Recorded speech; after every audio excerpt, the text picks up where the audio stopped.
Hello everyone, my name is Anjanun Manusig and here's the assignment number 8, which is kiosk system.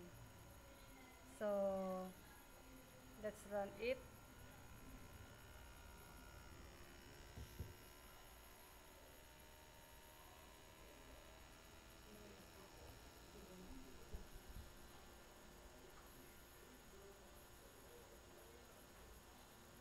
And then resize.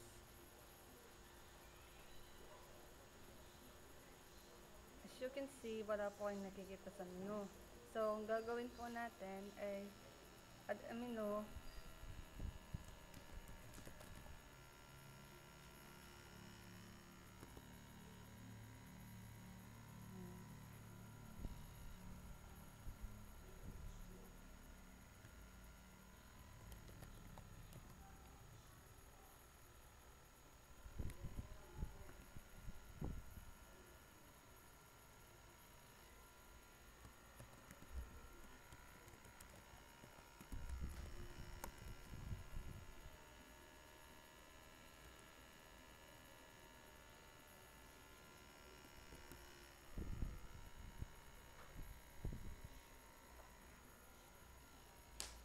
And then that.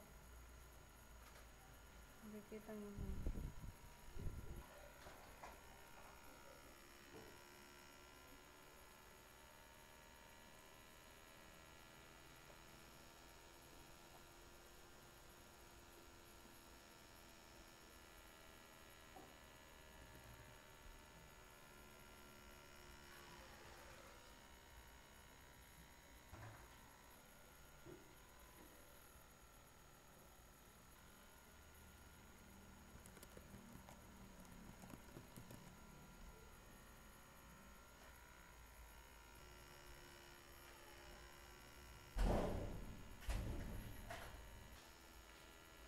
So, after natin makita yung receipt or save it, then pumunta tayo sa Microsoft Access.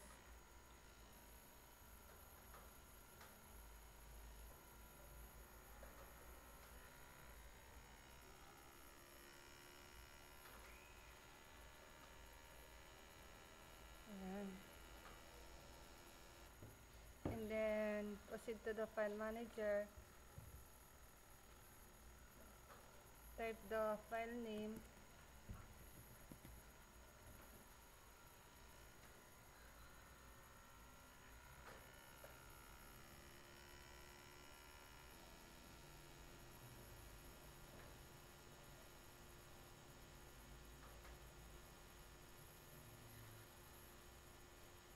Ayan. Ayun yung sample receipt.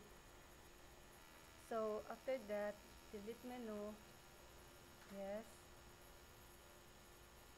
Okay, then proceed to the MS Access. Refresh. Oh. So, makikita po natin deleted yung ice cream item name. Then, try pa natin yung isa.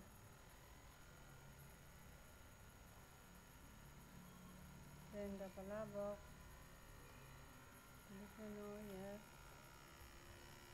Okay. Then,